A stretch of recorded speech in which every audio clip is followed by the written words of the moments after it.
है ईंट भट्टा को लेकर जो है काफ़ी कुछ लोग जो है 5500 के रेट पर अड़े हुए हैं। तो कुछ लोगों का मानना है कि रेट 5500 नहीं तो कम होना चाहिए। तो भट्टा मालिकों की अपनी और समस्या है, इसको लेकर आपने जिला पदाधिकारी महोदय से भी मुलाकात की थी।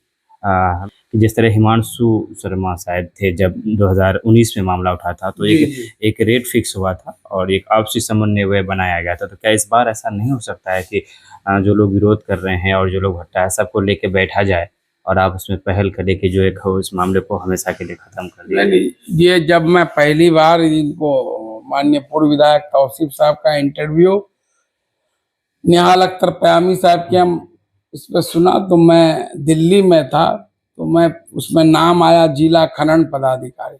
मैं फोन से जिला खनन पदाधिकारी से बात किया, उन्होंने बताया कि नहीं ऐसा कोई हमसे कोई नया रेट आया होगा 5500। तो उन्होंने कहा कि नहीं ये मुझे पता नहीं है, ये पता नहीं है ना, ऐसा कोई दर जो है निर्धारित नहीं है। डीएम साहब से बात किए, डीएम साहब बोले मुझे जानकारी नहीं है कि ऐसा कोई ईंट का दर तो निर्धारित नहीं है, फिर मैं पता करता हूँ। उसके बाद मैं एग्जीक्यूटिव इंजीनियर बिल्डिंग विभाग से बात किया और फिर उनसे बात नहीं हो पाई, तो असिस्टेंट इंजीनियर जहांगीर साहब, उन्होंने बताया schedule SOR schedule of rates जिससे एस्टीमेट वगैरह बनता है। उन्होंने बताया कि 1 नंबर जो कले ब्रिक्स है जिसको हम लोग लाल ईंट कहते हैं, तो उसका अभी रेट 9.80 पर पीस है विदाउट GST। उसके बाद फिर एक दिन मैं डीएम साहब से मिलने गया कि इस पर काफी बहस छिड़ा, तो निहाल अख्तर भी यही साहब भी यहीं थे, तो वो भी गए। तो फिर डीएम साहब से मैं बात निकाला, उसमें डॉक्टर नूर आलम साहब और भी लोग थे मेरे साथ, वो पूर्वांचल अधिकारी जो है अनूप त्रिपाठी जी भी थे। तो डीएम साहब का ये कहना था कि ये मैं इसको दिखवाया हूँ, ये एसेंशियल कमोडिटीज एक्ट के तहत नहीं आता है, इसलिए इसका दर निर्धारित जो है नहीं है। पूर्व में हिमांशु शर्मा के वक्त में इन्होंने जो है 8,500 रुपये प्रति हजार प्लस GST का दर निर्धारित करके भाटा संचालकों से कहा गया था कि इस रेट को आप फॉलो कीजिए। तो उनका स्टेटमेंट भी मैं सुना और उस वक्त मैं खुद MLA था, हसन जावेद साहब द्वारा ये मामला उठाया गया था खबर सीमांचल। तो उन हिमांशु शर्मा के चिट्ठी में यह स्पष्ट है कि उनका कहना है कि मैं 10 जिलों से ईंट का रेट जो जहाँ वो बिकता है वो सब ला करके एक कमेटी बना करके हमने ये प्राइस और भट्टा वालों से भी रेट लिया, लागत लिया, तो वो दर निर्धारित किए थे। बेसिक चीज है कि ईंटा का अलग अलग दर है। तो अब जो कागज तौसीफ साहब दिखा रहे हैं, तो अगर 5500 तो मैं भी उसको समझ, अगर गरीब जनता को फायदा होगा तो उसमें क्या है। तो उसमें उस पेज में है कि ब्रिक का क्वालिटी 100A ब्रिक, तो उसमें 100A ब्रिक जो टाइप होता है उसका इस्तेमाल जब कोई मकान या कोई चीज का फाउंडेशन डालते हैं तो उसके नीचे वो ईटा दिया जाता है जिसमें धुरमुस होता है या फिर ईटा सोलिंग के काम में वो होता है।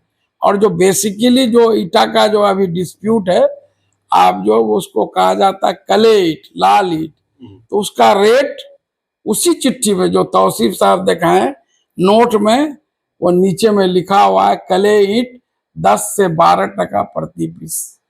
उसी चिट्ठी को आप देख लीजिए, तो वो तो जो रेट दिखा रहे हैं 100A, तो आप किसी इंजीनियर से पूछ लीजिए 100A ईट का कौन क्वालिटी, वो ईट कहाँ पर यूज होता है। तो शेड्यूल ऑफ रेट्स जो होता है ये सरकार द्वारा सभी विभागों के उसमें इंजीनियर्स रहते हैं पटना में, बिहार सरकार का, वो जो समय समय पर जो है क्या कहते हैं बाजार में जो मूल्य है उसको लेकर के वो एक शेड्यूल ऑफ रेट्स बनाता है। आज जो शेड्यूल ऑफ रेट बना वो 3 साल 4 साल तक वही रेट लागू है, ये नहीं कि हर साल 6 महीने पर वो रिवाइज होता है, ऐसा नहीं है। तो उसके बाद जो है वो दर काफी भाग जाता है। अब देखे होंगे उसी SOR में सीमेंट का रेट क्या लिखा हुआ, उस रेट में आपको सीमेंट नहीं मिलेगा। रड का क्या रेट है। कभी कभी ऐसा भी होता है कि जो SOR है उससे कम दाम में भी मिल जाता है, सीमेंट का दाम कम।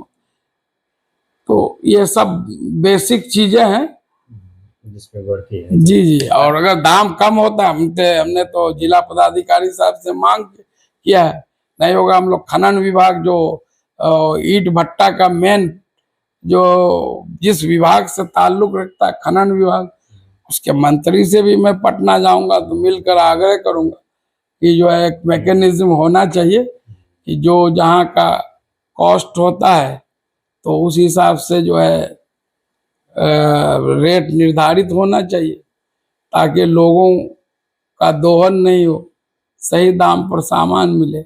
अब बालू ही ले लीजिए, सेम बालू आप सिल्लीगुड़ी बालू जो किशनगंज में मिलेगा, आप पूर्णिया में उसका रेट भाग जाएगा, कैरिंग कॉस्ट अररिया में भाग जाएगा, उससे और आगे जाएगा तो भाग जाएगा।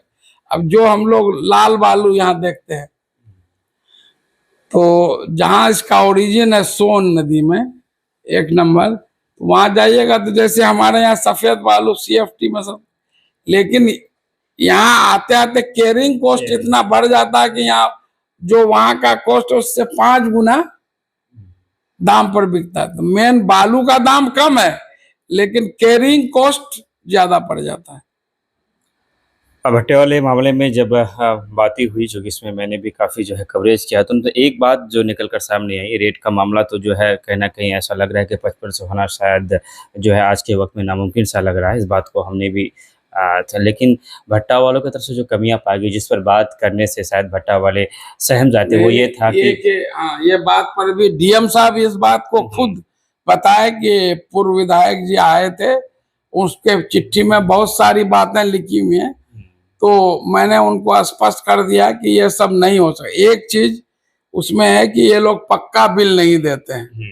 DM साहब ने बोला कि ये टैक्स चोरी है, मैं ऐसे मामलों को देखूंगा, अगर कहीं भी इस तरह की शिकायत आएगी तो उस पर हम कार्रवाई करेंगे।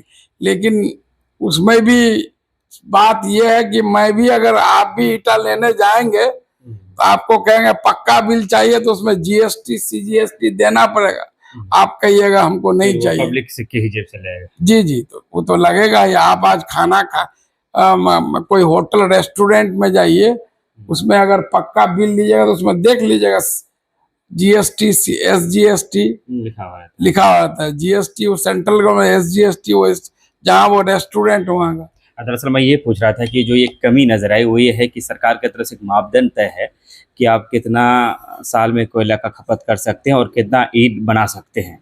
तो हो ये रहा है कि जैसे कि आखिरी थोड़ा सा मैं भूल रहा हूँ, 25 टन ऐसा करके कोयला है जो साल में, उससे ज़्यादा आप नहीं कर सकते हैं। और इस तरह के कुछ मापदंड है ईंट का भी, इससे ज़्यादा आप नहीं बना सकते हैं। तो दिखाते कुछ और है, बनाते ये लोग ज़्यादा है। इस मुद्दे पे भट्टा वालों की थोड़ी कमी नज़र आती है। हाँ, निश्चित रूप से होगा। वैसे भी जो ये जो चिमनी भाटा है, इस पर तो सरकार धीरे धीरे, ये सुप्रीम कोर्ट का गाइडलाइन है कि इसको जो है बंद करना पड़ेगा, क्योंकि इससे पोल्यूशन जिस तरह से फैल रहा है, तो सरकार नहीं देख रहे हैं अभी जो है डीजल से पेट्रोल से अब इलेक्ट्रिक वाहनों पर ये कर रहा है। दिल्ली में इवन ऑड नंबर का प्रयोग हो रहा है केजरीवाल जी के ज़माने में, कि जो इवन नंबर आज चलेगा तो कल ऑड नंबर चलेगा। तो पोल्यूशन को कम करने के लिए आने वाले दिनों में ये सारे भट्टे, सुप्रीम कोर्ट के, मैं एग्जैक्ट डेडलाइन नहीं बता सकता, अभी भी जो पुराना चिमनी था वो नहीं है, अभी जो हाइट कम है, अभी उसको बोलता है हवा भट्टा। उसमें ट्रांसफार्मर लगा के बिजली, हेवी पंखा लगाया जाता है, उससे पोल्यूशन कम होता है। लेकिन आने वाले दिनों में वो भी बंद हो जाएगा और वो चलेगा जो अभी फ्लाई ऐश जो भट्टा होता है। और गवर्नमेंट द्वारा जितना भी जो है प्रोजेक्ट अभी ये किया जाए, सब में फ्लाई ऐश का प्रोविजन किया गया है।